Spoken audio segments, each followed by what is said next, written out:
Mas agora nós vamos falar de uma outra coisa, que é essa história da violência que a gente atravessa no nosso país, esse banho de sangue que a gente vê nas grandes cidades e até pelo interior do Brasil afora também, porque nós somos de fato o país da impunidade. Você vai ver uma reportagem com o Luciano Júnior e a gente vai voltar para discutir esse assunto, inclusive a redução da maioridade penal, não é? Com o nosso especialista em segurança, Jorge Lodella, aqui com a gente. Boa tarde, Boa tarde, Sônia. Obrigada pela presença. Nosso convidado muito especial, o capitão Conte Lopes, vereador aqui com a gente. Obrigada, meu capitão, Eu que pela agradeço presença. mais uma vez a oportunidade. Mais uma vez. E o psicólogo Haroldo Lopes aqui conosco. Boa tarde, Haroldo.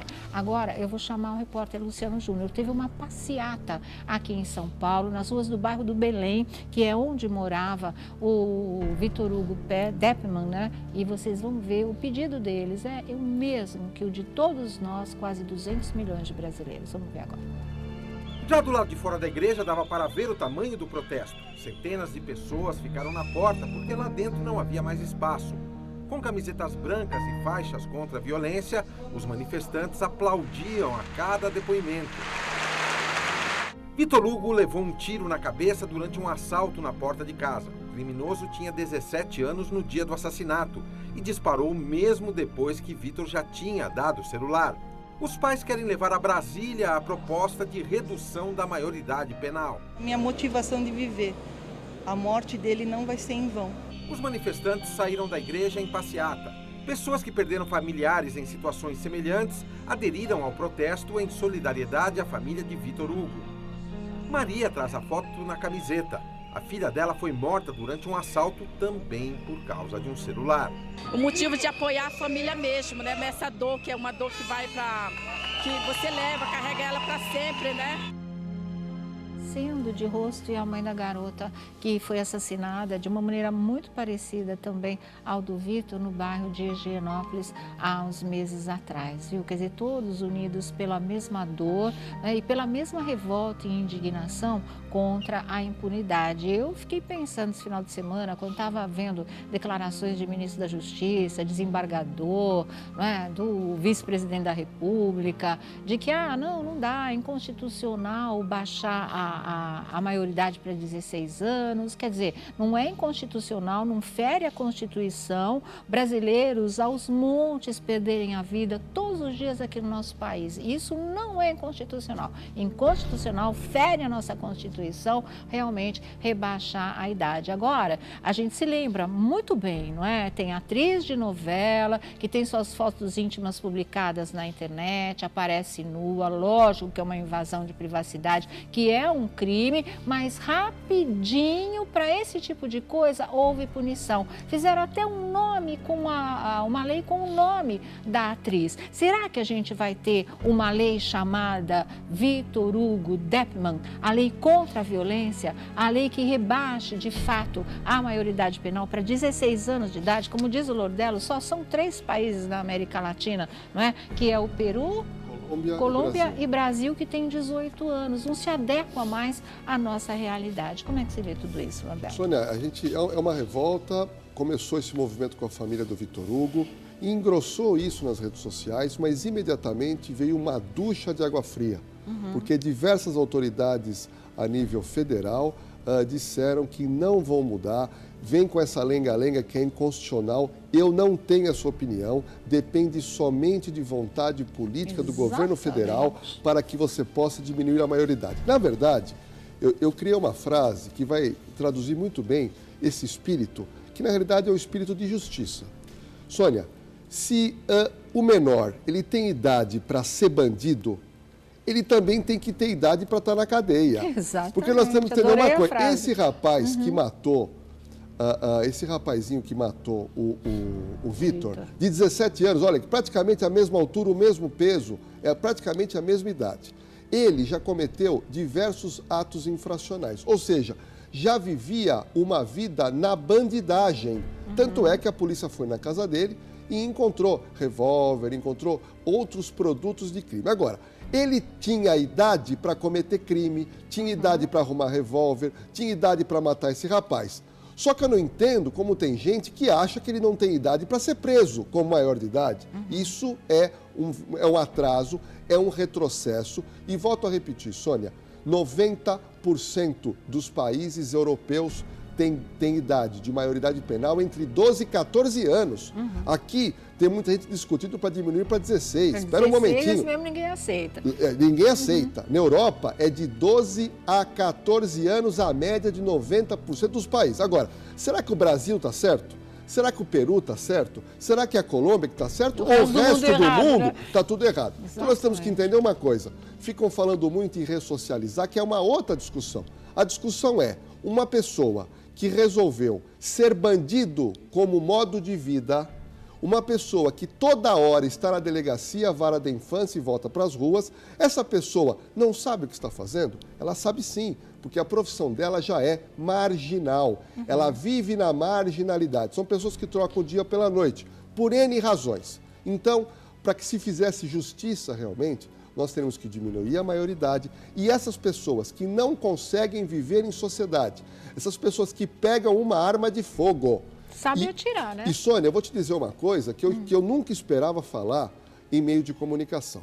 No meu primeiro livro, eu colocava que o latrocínio era um acidente de trabalho do criminoso. Ou seja, o marginal, não sabendo mexer com revólver ou por reação da vítima, ele acabava reagindo e o marginal acabava disparando sem ter, eventualmente, uma vontade. Agora mudou. Nós temos agora filmagens de câmeras de segurança que têm demonstrado motoqueiros sendo assaltados da seguinte maneira. O motoqueiro chega próximo, Sônia Abrão, dá um tiro no motoqueiro, o motoqueiro cai, aí o criminoso, menor de idade, revista o motoqueiro, rouba celular e carteira, levanta a moto e sai. Então nós chegamos num ponto onde sim está acontecendo homicídio e depois o assalto.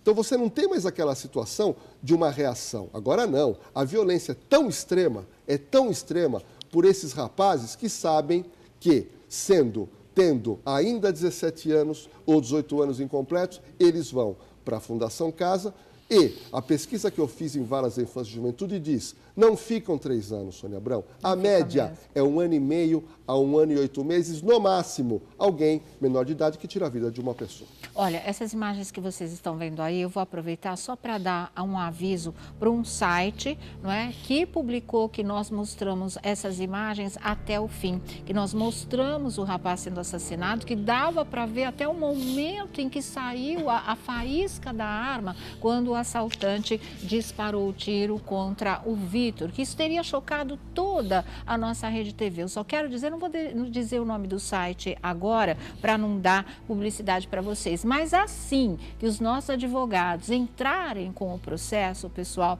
do nosso departamento jurídico, aí eu vou dizer para todo mundo qual é esse site irresponsável, mentiroso, capaz de caluniar um programa, os profissionais de TV e falar uma mentira que se estende à emissora toda. Vocês vão ser processados, porque esse tipo de coisa jamais aconteceu. Nós nunca faríamos, no mínimo, porque era um pedido dos próprios pais do Vitor. Eles liberaram as imagens, não é? Deram autorização, desde que fosse mostrado até o momento em que ele entrega o celular e o rapaz vai para matá-lo. E isso foi respeitado por todos os programas, de todas as emissoras de televisão. Então não vem falar uma barbaridade dessa, publicar uma barbaridade dessa nas redes sociais, provocar uma reação que não corresponde a um fato que realmente tenha acontecido. Vocês vão ser processados sim e vão pagar caro por essa mentira. Era só isso que eu queria deixar claro. Em relação ao que o Lordelo falou antes de falar aqui com o capitão Conte Lopes, mais do que nunca é atual a frase da autora Glória Pérez, que teve a filha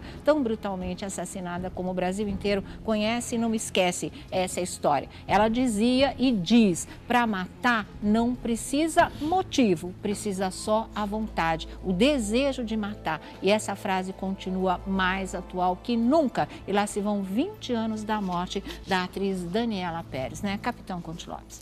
Olha, Sônia, quando o Lula era deputado federal, o Temer, que hoje é vice-presidente da República, era secretário de Segurança Pública, se me falha a memória, o Fleury era o governador.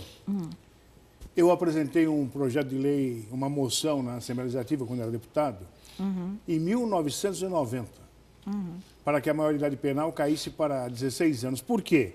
Porque a Constituição de Ulisses Guimarães deu direito de voto ao maior de 16 anos. Então, se ele pode escolher entre Fernando Henrique e Lula para ser o presidente da República, entre Serra e Dilma, um voto dele. Obviamente, ele sabe quando ele está matando alguém, estuprando, roubando. Então, veja, isso foi há 23 anos atrás. Hoje eu vejo todo mundo se mobilizar, o governo falar que é contra. Ele não pensa sequer no Vitor Hugo. Eu acho que a imagem devia até colocar a imagem total mesmo, né? Para saber o que nós passamos nas ruas. Porque o que aconteceu com esse garoto pode acontecer com qualquer um. Vem alguém com uma arma, na hora que você está passando em algum lugar, ou com o juiz de futebol que nós temos aqui, com várias vítimas, o cara vai lá, te aponta a arma e te mata, né? Agora, veja, o governo federal não fala nada em dar proteção à vítima. Fala simplesmente da proteção aos bandidos. Essa é uma grande verdade. Eu vejo o próprio governador agora vir falar em mudar o ECA. Senhor governador Geraldo, o senhor é nosso amigo. O senhor falou comigo até a semana passada, estivemos juntos na formação de soldado, para a gente tomar um café. Nós vamos lá, tudo que eu falar para o senhor lá, eu falo aqui também, porque eu não tenho que esconder nada de ninguém. O senhor tem que colocar a rota na rua, né? Pôr o DEIC para trabalhar, a força tática. Sônia, esse final de semana, a rota prendeu no Ticoatira, na Penha, 5 fuzis. E depois prendeu mais 5 fuzis, 10 fuzis, que o exército americano não tem, é americano os fuzis. Mas o próprio exército não tem, foi essa semana. Droga, muita munição, 3 bandidos e uma menor junto. Então, veja bem, é importante que se coloque, governador, a polícia nas ruas. Acaba com essa besteira de tudo que é concorrência, vai parar no DHPP, porque o DHPP, governador, foi feito para crimes de autoria desconhecida. Até o nosso Jorge Lordelo sabe muito mais que eu sobre isso. Não é eu faço um tiroteio e vou lá. Então, nós estamos enchendo o DHPP de ocorrência e o DHPP não consegue apurar as autorias desconhecidas. Esse negócio, o policial não pode socorrer uma vítima. Esse garoto mesmo, quanto tempo ficou para ele morrer? Porque foi o SAMU que foi lá. E a gente sabe que o SAMU tem poucas viaturas, né? Então, são certas coisas que têm que mudar. Nós temos que valorizar a polícia, dar condição de trabalho, realmente mexer na minoridade penal, que eu tentei mexer há 23 longos anos atrás. Mas, na verdade, ninguém quer ver a realidade. A realidade está aí. O povo morrendo, o povo à mercê da sorte, nós com baboseiras, discurso... Nós não, os políticos, discurso besta, como o discurso do Marcos Feliciano aí. Nunca ninguém ouviu falar nesse cara. Aí ele virou artista agora, ele está em todo quanto é lugar. O que ele quer na vida é ter 200 mil votos, é o objetivo dele. O bandido quer continuar impune, cada um tem um objetivo na vida. Então, e nós vamos continuar dando condição para o bandido matar quem bem entender, fazer aquilo que bem entende, usar o menor para nos matar, e não se pune ninguém. Uma terra da impunidade.